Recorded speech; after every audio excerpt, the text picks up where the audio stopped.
Assalamu alaikum and welcome to another episode of Single Muslim Live here on British Muslim TV, sponsored by SingleMuslim.com. I'm your host and relationship coach, Fahima Mohammed. A very warm welcome from all of us here on British Muslim TV to all of you, whether you're streaming on Facebook, Twitter, or live on Sky Channel 752. A very, very warm welcome. And also, you want to join us in the conversation tonight. It'll be absolutely amazing to hear some of your voices. If you want to call in direct to the studio, you can do so by dialing in 01924231083. Please do ask the bill payer's permission, as standard network rates do apply. You can also WhatsApp call me and send me a message anonymously, and I'll read them out to the guest and myself to answer if you have any queries or any comments. And that number is 07585835150. Today, we're going to be discussing something very crucial with regards to relationships, and that is trauma and how it affects your relationship. So we're going to go into it a lot deeper with my special guest all the way from Sydney, Australia. We have Safa Al-Shami. Assalamu alaikum, Safa. Alaikum assalam. I hope you're well. Thank you so much for having me. Thank you for joining me. It's Friday morning already there. How amazing. Yes, it's the blessed Jumu'ah. I know. You look amazing and so radiant, mashallah. Thank you so much for being here. Really appreciate it. I am privileged. Thank you. Honestly, I have been watching your work and I've been trying to get hold of you because I know how busy you are being, a mom, a wife, and you also do so much work in the community to help so many people, which I find very, very inspirational. We're going to go into that first before we discuss the topic. So tell us a little bit about yourself and especially how you got into helping people through trauma. It's actually a quite interesting story. So my name is Safa Al-Shami. I'm a trauma healing therapist. I use NLP, psychotherapy, and hypnotherapy techniques to help my clients attain the best part of them.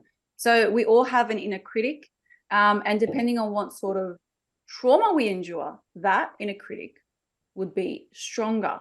So the more traumatic your childhood would be, the more strong that inner critic would be. And then it really goes into depth of our relationships. So I just backtrack a little bit back into me. I have a mom. I am a mother of three. Alhamdulillah, me and my husband have been married for 10 years. We've been together for 15. And my story started because my mom was actually diagnosed back in 2011 with schizophrenia, bipolar. So I knew I wanted to do something within the field, but because I had a very traumatic childhood, I was raised by a single mom. I didn't have the privilege of going to university or college because of the fact that income was quite scarce. I actually had to jump into the workforce. Fast forward, after I had my daughter, which is my second, my middle child now, I started being a business coach. So I used to help people make money online through a company called Enagic, and we used to sell water ionizers. So it's a network marketing industry.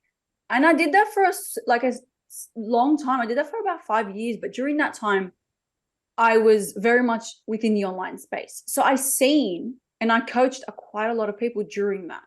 So I seen how trauma affects not just relationships, just you, and frames you as a whole.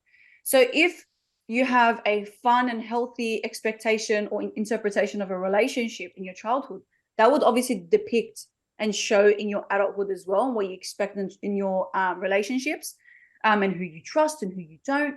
And then I decided at the beginning of at the end of 2021, I decided, you know what? People are just like me. They had an extremely traumatic childhood. And I spoke about this on my first episode on my own podcast. So I have my own podcast. So that very first episode is all about my story. So you guys can go and listen to that. But because I had such a traumatic childhood, I had to jump through extra hurdles and extra, expectations and extra critics. And I had to do extra work. Why? Why did I have to go to do extra work? Because in order for you to be a successful, whether it be an entrepreneur, spouse, relationship, mother, whatever you want to call it, you're going to have to do a little bit of work. But if you have endured trauma, you are fighting against your own nafs. So when you fight against your own nafs, it is harder than fighting and battling your world. So I jumped into NLP because I was already a motivational speaker. I used to speak at community events, and I really, really loved it. I really enjoyed it. I thoroughly enjoyed it. And I thought, you know what? Because what happens was the college that I did my certification through was practice what you preach. So all the techniques that I teach with my clients, that I do with my clients, I had done on me. Mm-hmm. And that created me as a firm believer.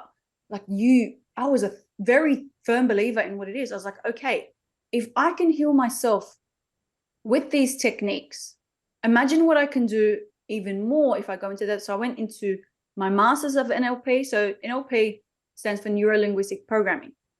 The idea of the study of neuro linguistic programming is all of our words, the way we speak, what we say, our story, it's subconscious. We don't have to think about it. It's very much automatic. We're on autopilot here. Like, we don't have a prompter in front of the screen saying every single day, good morning, my name is Safa Al-Chami. You don't say that. There's nothing like that. So when we speak, to say our story, to whatever the case may be, especially when you come to a therapist, your language is very much subconscious. It's automatic. So that's the idea. And it's the study of language and behaviors and habits. That's why I believe everything is a habit. Anxiety is a habit and in behavior and a process. So is anger. So is trauma. You do things, and that holds everything together. My job as your therapist is to pull it apart. So if I pull away the low locus of control for anxiety, the fear of the unknown, the fear of self-control or inner chaos, then anxiety wouldn't really live, wouldn't have somewhere to harbor. And that's the idea of neuro-linguistic programming. And then I love that so much, I decided to even more further my studies. Right now I'm halfway through my degree of clinical psychotherapy and clinical hypnotherapy. But yeah, and then I just love sharing what I learned with the world. And I just started to share my story, what I learned, everything with the world. And everyone loves it. I was like, there's a reason why everyone loves it. It's because everyone's going through their own stuff and no one really teaches you this stuff. So Absolutely. you can come and be my client all you want. But I create such a substantial amount of content so that way you can succeed in your own way as well. So I can become or embed some good subconscious habits. That's a good thing. I love it. I love it. You're even more inspiring, especially after sharing your story and your experience. And I really do thank you for doing that. It's a really safe space here, but also people will resonate with that. There's so many questions actually with that introduction. I don't even know where to start, but I just want to say again, to be honest, it's amazing. It's amazing. It's quite inspirational, definitely. And I think, the takeaway from that is the fact that, we all go through something in life. And there are different types of trauma. Some of it's quite extreme, some of it's quite obvious. And I think a lot of us find it difficult because with the things that are not obvious, because when we look at trauma generally, we think about, the sexual abuse or the emotional abuse or the neglect and the maltreatment and things like that. But it could be so many other things. It could be even, especially when we're talking about relationships, just having a relationship that actually failed or didn't work out. That alone could be trauma into another relationship. So it's a huge topic, and we're only going to be touching the surface here tonight, obviously. But 100%. I do want to ask you, what kind of clients do you normally have, especially in today's line of work and today's day and age, that come to you?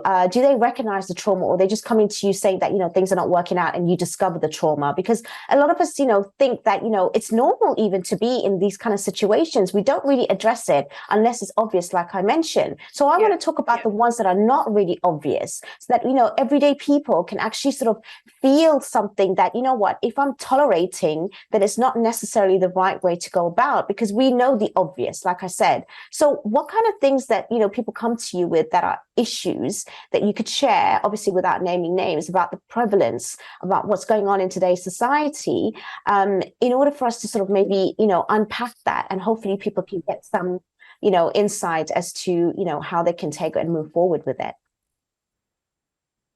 You want me to answer now? Yeah, go ahead. So I see everyone I see little children. I see children from ages of 6 dealing with anxiety. And I think my oldest client that I've seen is currently in her 60s. So there's a big, massive scale of people and age groups. So what we have to remember is mental health issues and trauma don't favor a specific age gap.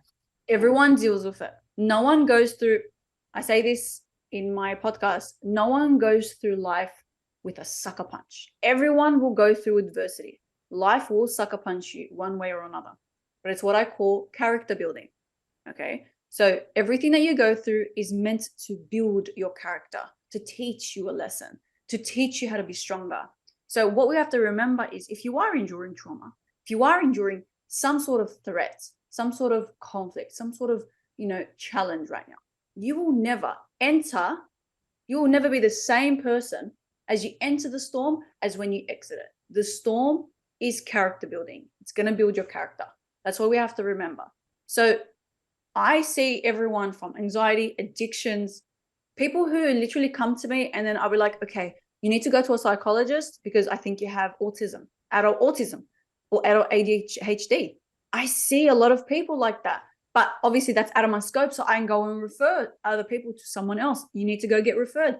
And when I'm right. You have adult autism or adult ADHD.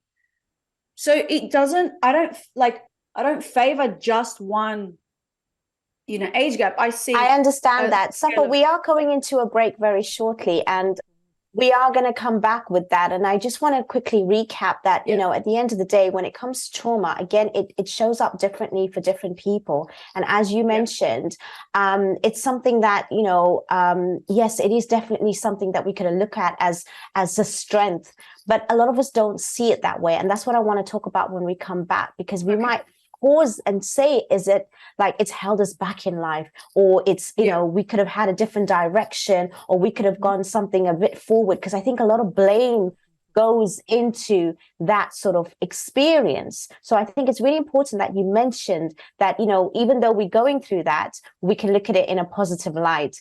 But inshallah, we're going to address this very, very soon. We are coming into a very short break. Please do stay with me because there's lots to talk about. So don't go away, and we will definitely come back and listen to Safa, and inshallah, we will see you in a few moments. Take care. Salam.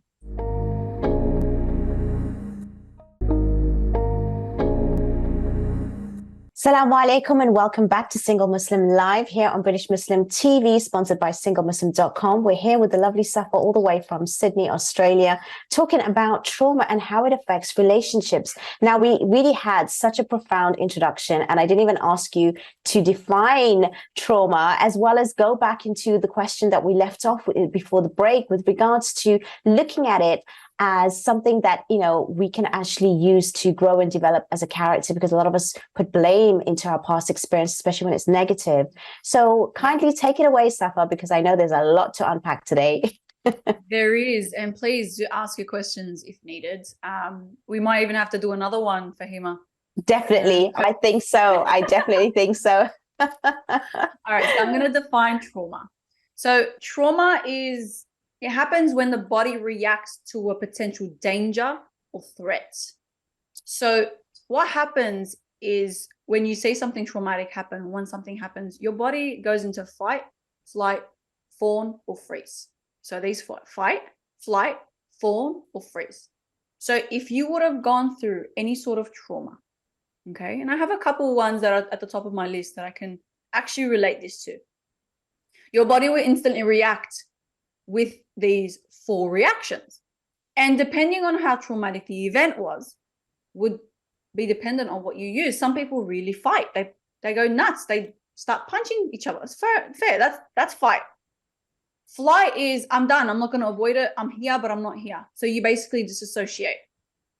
Freeze is when you are in absolute shock. You can't even fathom. You just can't. Your body just goes into just numb. Mm-hmm. Now, trauma is any potential threat to the body or brain. Okay. It's that sense of my heart is racing at an imaginative, like it's massive, like what's going to happen. And then immediately your voices in your head start to alarm you. this is wrong, something's up, what's happening, oh my goodness. And it's an alarmist. So your internal dialogue is an alarmist tone. Okay, that's what we need to remember. So we feel vulnerable or confused or confronted with what's happening. Trauma encapsulates us in the past. Okay, so trauma, the way we view trauma, the way we have trauma is encapsulated in the past. That's why when I help heal trauma, we have to take you out of the past. Make sure that you take yourself completely from the past. Because what happens with trauma? Let's say that trauma happened to you at the age of 11. You will forever believe in your mind, in your heart, in your soul that you are that little child. 11-year-old, very damaged little child. So you will find yourself romanticizing the past, going back to yourself, asking yourself, why did this happen? What did I do? What would have happened if I fought back? Why didn't I fight back? Why didn't I do something about it? And that's when we guilt ourselves. So remembering there's two differences. There's guilt and there's shame. Guilt but isn't that for someone, sorry to interrupt you, isn't that for someone who is actually aware of their trauma and their triggers? Because there might be people, and there's a lot of people out there, unless they're doing the work, that they don't actually understand it. And they might have a coping mechanism like you might find with addiction, for example, or they just go about life thinking that this, this thing annoys me, or this thing doesn't work for me, or this thing is what I'm constantly repeating in cycles. So unless you actually take yourself to someone to speak to, or you recognize or you learn about it, how do you know? Because a lot of the times that what you're speaking is probably the next stage for someone who has some self-awareness. You would know if something made you feel uncomfortable, but it doesn't mean that you remember every single detail. Because what happens when we endure a traumatic event or a scenario, we disassociate. So that means we're here, but we're not here. So we can't remember. So that's why people who have endured trauma and over long periods of time in their childhood won't remember their childhood. They become hypervigilant. That's why their memory, like I have a really bad memory. I don't remember anything that happened in my childhood. So if you endured some sort of trauma, you would know something made you feel uncomfortable. Okay, you would know. You wouldn't know why, but you would know. Something would make you feel uncomfortable. Whether you've seen your parents fight, whether you've seen your parents, argue, whether it was some sort of trauma and sexual abuse, whether it was some sort of fight, whether someone made you feel uncomfortable, you would know.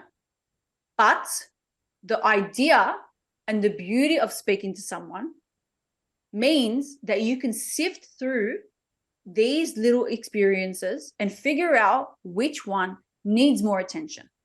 And it's like a domino effect. If I get rid of the first ever traumatic event, they all fall down because it doesn't no longer make sense. But what we remember, what a lot of people that do have trauma or did endure some sort of trauma, they guilt trip themselves and they gaslight themselves because of the parents that gaslighted them. So again, remember when I said at the beginning that if you have endured your specific trauma, you would have a inner self-critic. And that would be depicted on who around you would have experienced or portrayed how to deal with this situation. So if we're dealing with, a cultural background, if you, let's be like, well, I'm an Arab man. I'm Arab as they come. If I was to tell my mom at the age of 10 that I went through something traumatic, she would have said, Ruhiya, go away. Yeah, go away. That's nothing that's nothing.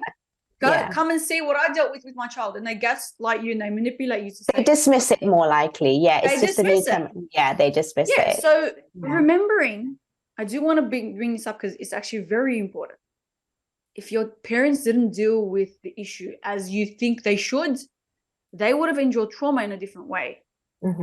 It's intergenerational. I was just going to say, it's generational. Exactly. Generational. Yeah. So remembering that the idea is we don't want to blame you. We don't want to blame your parents.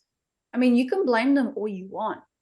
But the real self-empowerment is when you take the blame for yourself, because you can actually control how you interpret this and then get rid of the trauma itself. Because the trauma. What about relationships? Do you think it shows up more Yeah, in romantic relationships. And what about the one who is actually married to somebody who has trauma and they're not dealing with it, but they're staying in that relationship? And how does that unfold? I mean, is it healthy when that person is not dealing with it? And again, like you said, it does, it's generational. So it will filter to your children.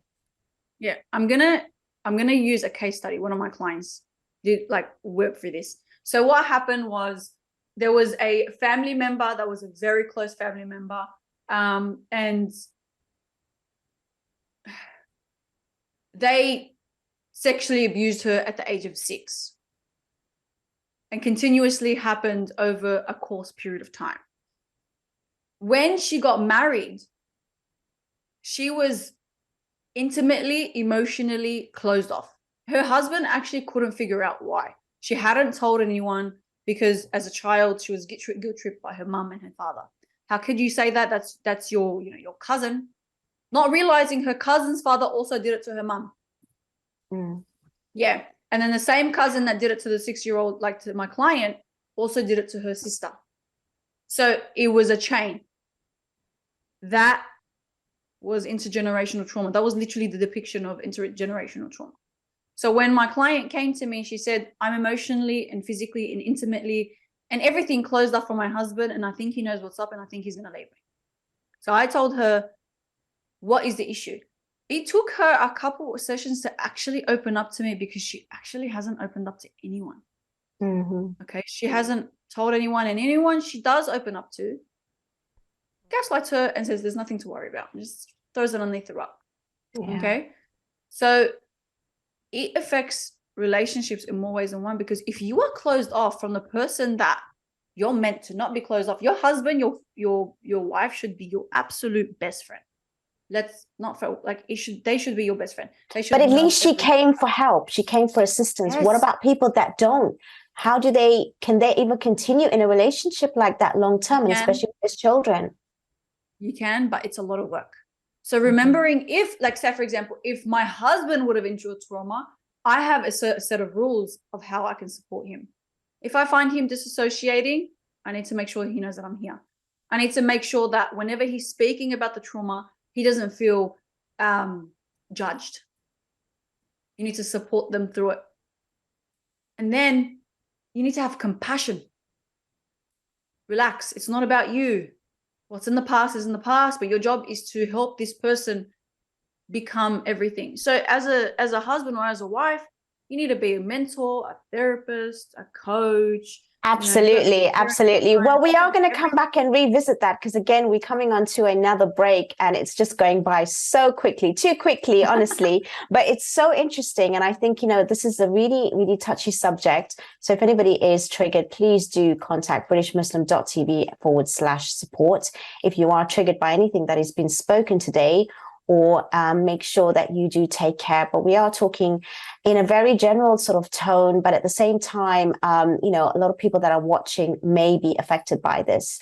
The other thing is, at the end of the day, we are going to come back to discuss this further with regards to relationships, because that's the most important thing. When, okay, you may be able to support your husband, you are trained, you are obviously, aware of it, but there are a lot of people out there that do not have the ability to do that, and their partners don't want to seek the help. And that is another issue that is very prominent, or they don't want to deal with it. They don't want to open it up. And it is really, really difficult. And you think just being in that relationship is enough, but it isn't. So you do need to seek some professional help. And not every partner is able to give that support, because they themselves are going to be traumatized by that experience in itself. So again, even if they didn't come from trauma, that is included in their future. So it's a very, very soft topic, but at the same time, we need to understand that all of these things will make a difference. We're going on to a break in about just less than a minute. So, Safa, what would be your advice for somebody who's actually going through this and they cannot get the help and they cannot get the support because their partners don't want to leave? Don't want to talk to a professional. Okay. So what I recommend you do is listen to someone's content that is free, at least. At least find someone on social media, a trauma healing therapist like myself, that can actually help you by just listening. You don't have to seek the help. Remembering that your therapist actually has a confidentiality clause, and they cannot tell anyone what you tell them unless it's posed threat to you. Okay, you can get help, but not all help has to be paid for. You can very much get free help. And that's why social media is so awesome right now, because you can actually take in information on how to heal and speak to people, and it makes it a lot more easier. And it makes it more easier to trust. Absolutely. Well, we are coming into a very short break, and I think that was very useful advice over there. So please do take care when listening to us tonight, and do take the necessary measures if you need the extra support. We will be coming in a few moments back to speak to Safa about this really amazing topic, which again might affect you, but inshallah, we will go into it in a few moments. Please don't go away, and we will see you shortly. Salam.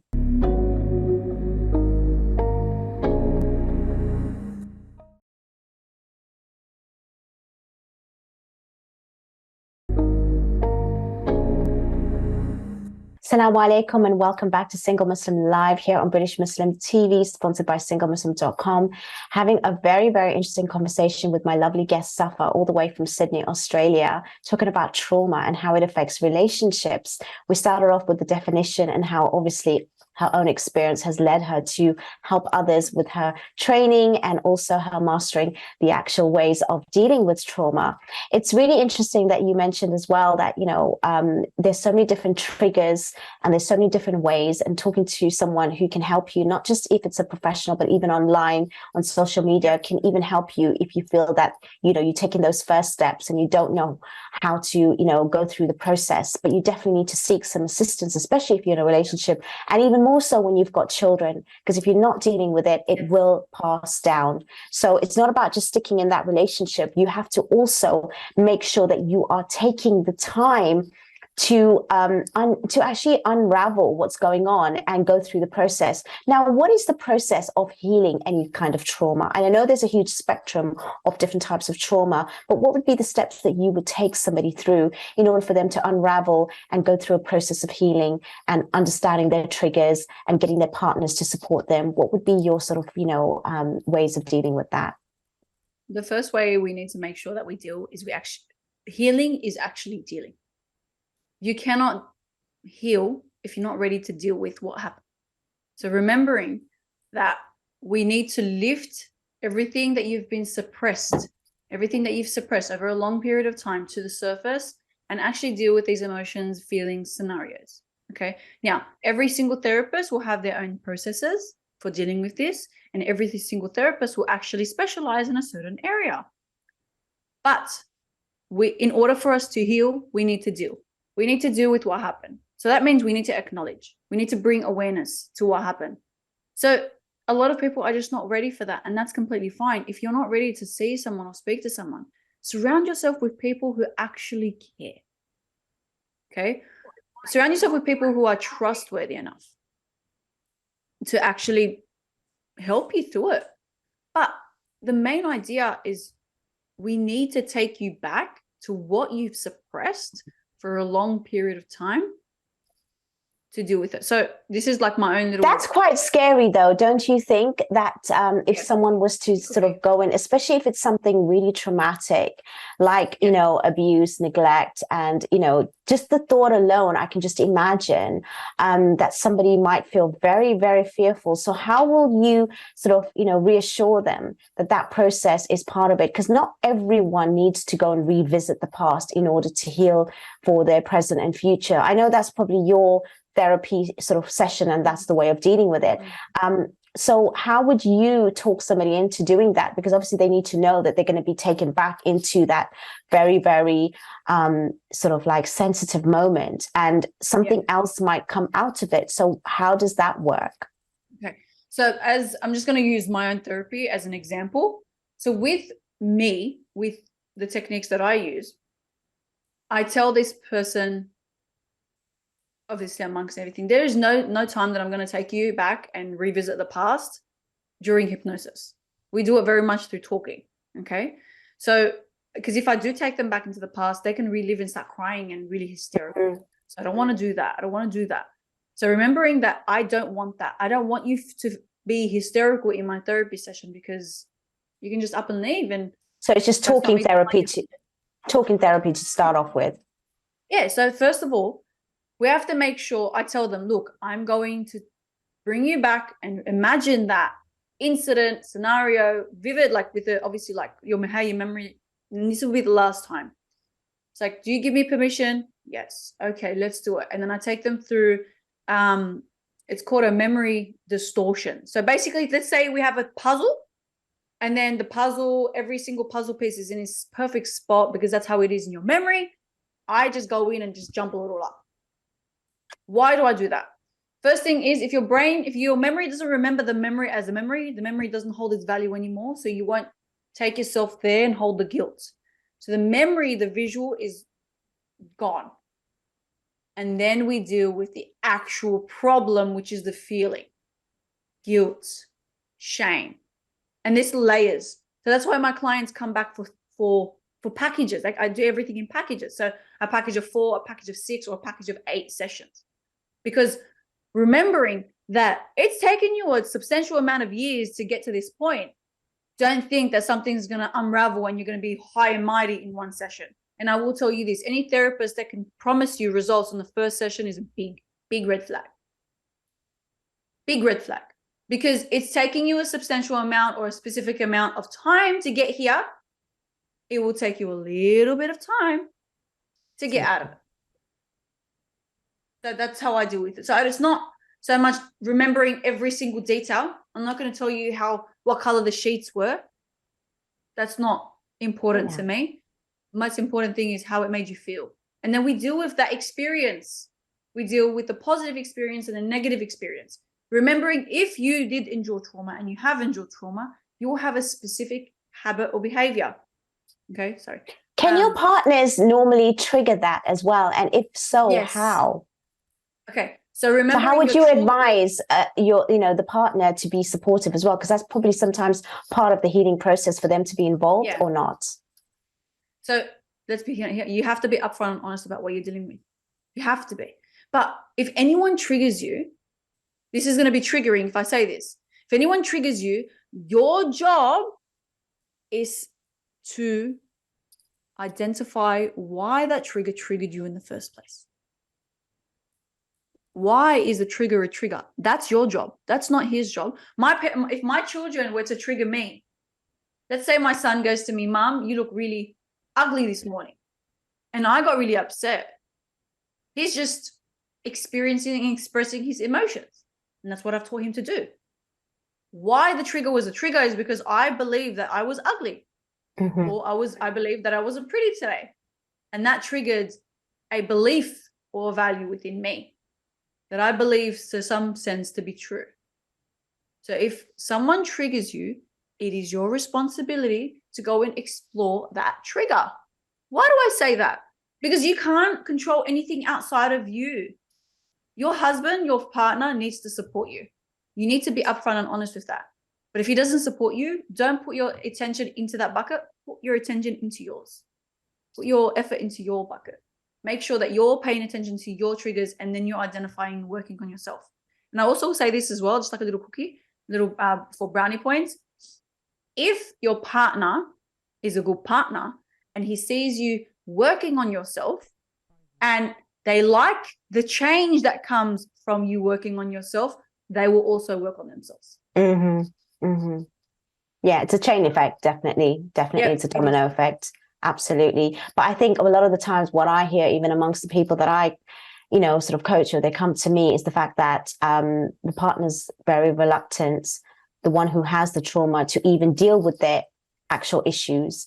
And the partner that doesn't have the trauma is having to pick up the pieces or have the support the entire family because the person with the trauma is not dealing. And then again, it's like them, for example, a man who is fine and the woman who has the trauma from her own, maybe, for example, sexual abuse or whatever it may be. And she's just, going about, having her sort of like, fallouts, whatever it may be. And he's just picking up the pieces, looking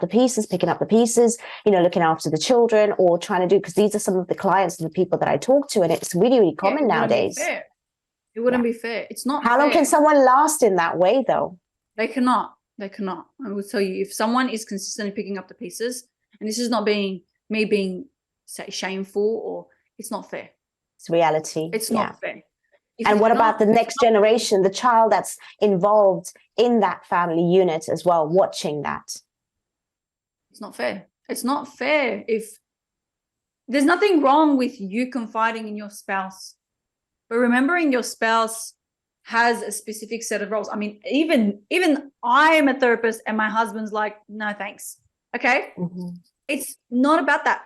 It's not fair if they're consistently picking up the pieces over a long period of time. Then they're going to be like, I'm done. I don't want to do this anymore. This is exhausting. It is your responsibility to get help.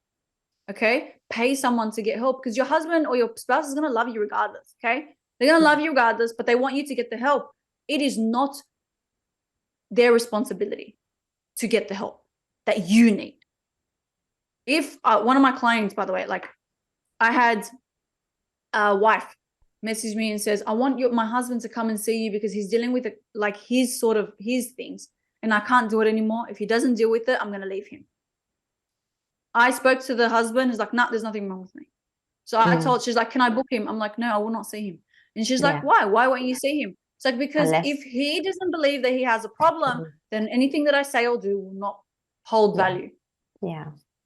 And she was really taken back by that. Yeah, the first step, I have that as well. The first step is them agreeing and understanding, they have to agree. Absolutely. Yeah, because they're at the end of the day, the ones that are going to do the work. Absolutely. Yeah. And remembering, Fahima, you don't have to like specifically have an issue to go and get therapy. It doesn't mean you're crazy. It doesn't mean you're any less responsible. It doesn't mean anything. If you don't relatively have an issue, but you want to go and speak to someone that's outside of your social circle, someone that's not going to judge you and speak your every single truth, that is healthy. Exactly. Take pride in learning about what makes you you so that way you can change it. Okay. But I think you also brought up something very important very briefly before with regards to, if you told your parent, I'm going through some problems, we just kind of like push it to one side. So isn't there so much of a cultural issue, especially in the Muslim community, even up till today, that we do not think that we need to go outside to seek help? It's like, no, we deal with it. You pray to Allah and that's it. We have sabr. And, at the end of the day, it's just, between your family. You don't need to go and, talk about your problems outside. How detrimental is that?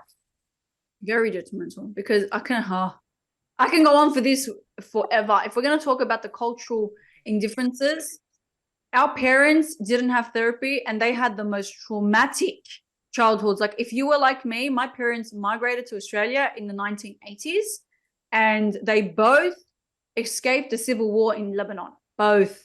And they got married. My mum was 14, my dad was 16, and they are both narcissists because of the trauma that they endured, because their parents were narcissists because of the trauma that they endured.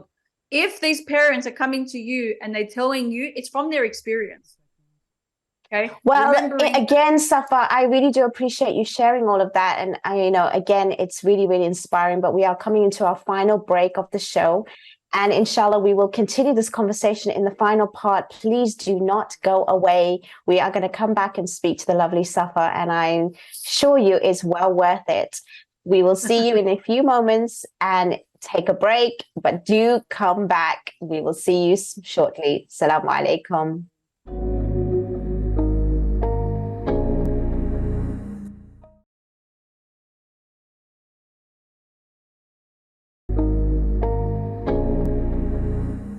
Assalamu alaikum. Welcome back to the final part of Single Muslim Live for tonight's show. And we are here with Safa. Inshallah, you are enjoying the show as much as I am, because there's some really, really useful information with regards to this topic, which we've mentioned before, but really not in depth. And she's definitely specialized in this. And I really do appreciate her sharing her personal story, as well as the ways in which she helps others. Now, Safa, how do we recognize somebody? Because sometimes it's not that obvious, with their characteristics and traits of somebody who's actually experienced trauma. Obviously they can get triggered, but sometimes we can feel so comfortable in the uncomfortable situations that we actually miss those real situations that we need to pick up on. So how do we actually recognize that? You recognize with, obviously, like if you were speaking to someone and they explain that they're very emotionally numb. That's the first indicator. First indicator. If someone says they're very emotionally numb, means that they've actually suppressed their emotions that long, that much, so well, they don't actually know how to stay in touch with their emotion. That's the first one. Second one is avoidance. They avoid conflict. They avoid anything that makes them feel uncomfortable. They avoid the anger, the frustration, the arguments. You often see them like kind of like looking into space and kind of like really fiddling, and like with like a washed out look. Sometimes they'll have some level of anxiety as well. And just their thought processes as well. If their thought processes are very much negative and saying things like, you know, I wish this never happened, or they're all like, everything that they say accompanies negativity. They hold negativity as a company. Very much is the first indicator of that this person has endured trauma. Another one is closed off. When someone is closed off, so like they're not quick to trust. So it will take you a long time to actually gain their trust. Their body language is very much closed off. Their body language is not open. So when you love, like when you see a friend, you're gonna give them a nice warm embrace. Okay, right? You're gonna give them a nice hug. But this person's kind of like they have like their body language is very much defensive. Like they're on the Can that be hidden though? Because I mean, you know, when people are actually like, for example, going into a relationship, now they show up in a particular way. And I guess over time, maybe you can pick up on those traits, right? But a lot of people I know that have gone into marriages that I didn't know this happened. I didn't know of their past. I mean, how important it is nowadays to even sort of gauge as to what kind of child you had. Is it fair to even ask those questions and go into it? Or do you think it's a safe space to do that so that you know what you're going to be facing or maybe, you know, what you're going to willing to do? I mean, what's your thoughts on that? Because it's really important nowadays. It's not about just the usual surface things. It's about, you know, what's your trauma? That's one of the questions when you're dating someone to get married. So when you're remembering when you date someone, when you're just getting to know someone, it's like going to a job interview. So they're going to put their best foot forward with what they know best. Exactly. So that wears off over a course number of time. If there's chemistry, if they feel like they want you around, if they do actually want you around alongside, maybe like after a month or two, and there's chemistry and you feel like there's opening, because when there is chemistry, you start sharing things about each other. You do, yeah. But when you see the relationship going forward, the first thing that you're going to ask them is there something that you need to heal from that happened to you in your past? That is the first question that you ask. But after some people might be offended by that. if really, it might catch them by surprise. But if there's that connection, then it wouldn't be a difference. Okay. If there's that connection, so like if I ask you, Fahima, you know, is there anything you need to heal from your childhood that you haven't yet? If I say it at the beginning on the first ever encounter, they were like, get out of my face, like, go away, like, I don't like you. But if you tell them on like the 10th or 15th encounter over a long period of time, and there's chemistry and you can see there's like attraction, I call it mental intimacy, then yeah, that's when something that you ask. And if they take offense to it, then it could very much be another indicator that there is. Yeah, absolutely. And I guess also the other thing is when it's not so serious trauma, but the fact that people have trauma from like I said before at the beginning, from relationships, like you said, they find it hard to trust because they've had maybe relationships that have, you know, had a lot of cheating, lying, or deception, betrayal. That could also be trauma into going into a relationship. I mean, is that something also kind of like a red flag that you need to sort of sort out before you go into another relationship? Yes, you need to heal from what?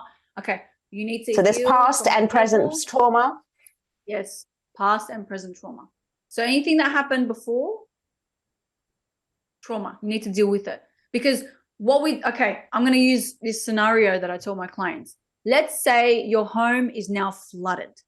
Your house is flooded. Your furniture is gone. There's mold everywhere. Okay, we're going into a brand new house. Are you going to take your old furniture into your new house?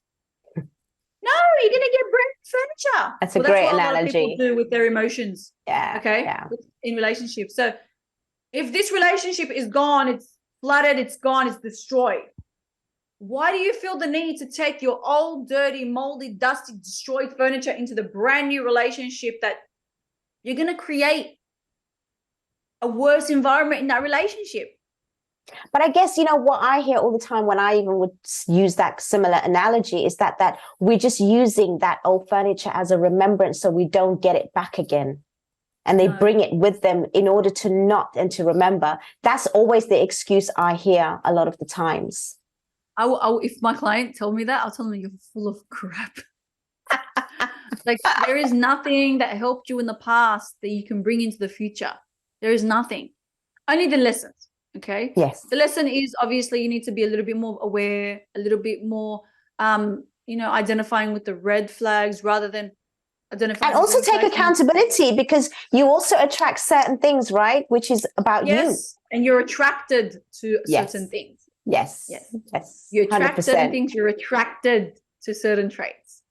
Do you think trauma can also attract, for example, if you were a victim and you choose even the perpetrator in the same way? Because that could also be something that is, definitely. 100%. Okay. So that's interesting. Okay, if you've gone through a ex that is a narcissist, okay, remembering what I said at the beginning of this interview, your internal dialogue would affect everything with your trauma.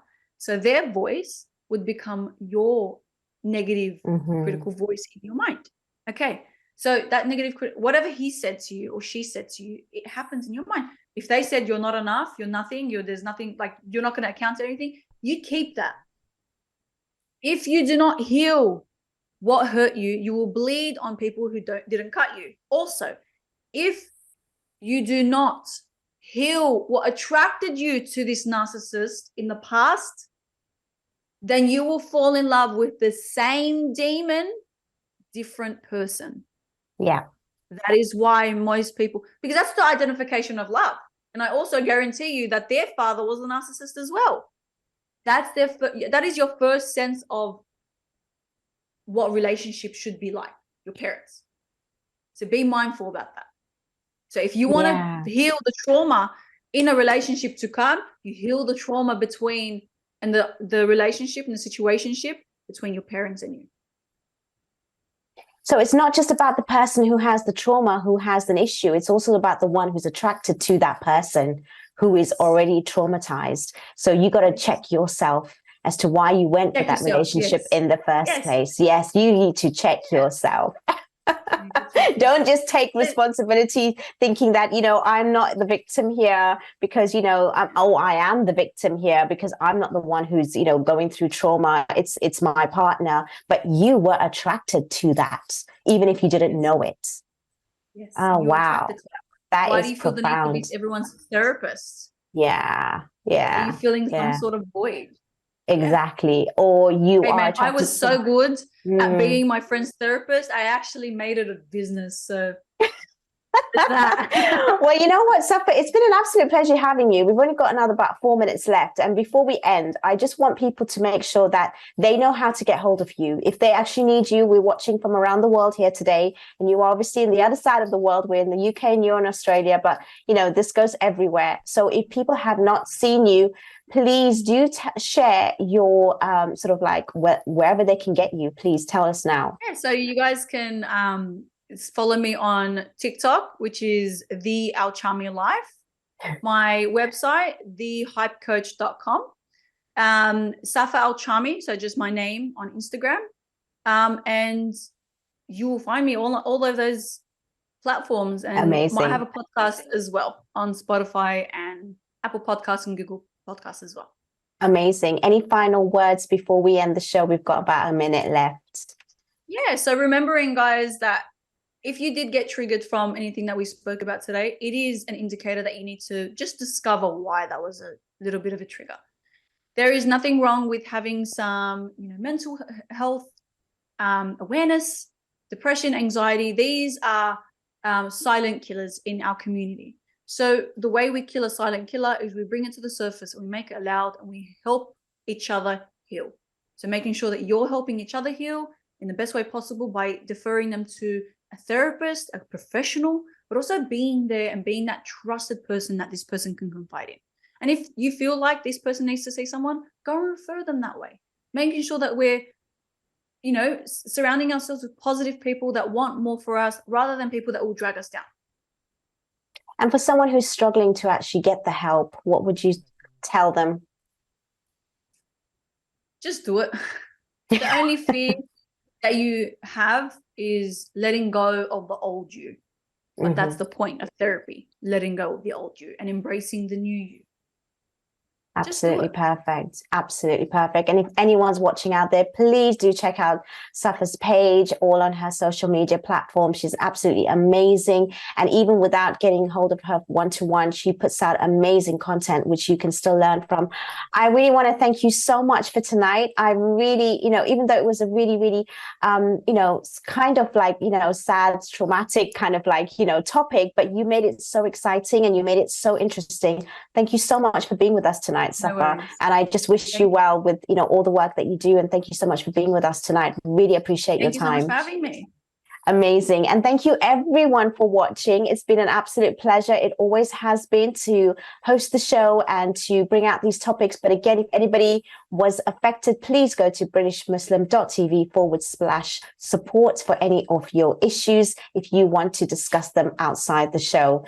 And inshallah, we will be back same time next week with another topic and guest. I look forward to seeing you then. Please do leave your comments and any sort of queries in the box below, and we will address them soon. Have a wonderful evening, and inshallah, take care.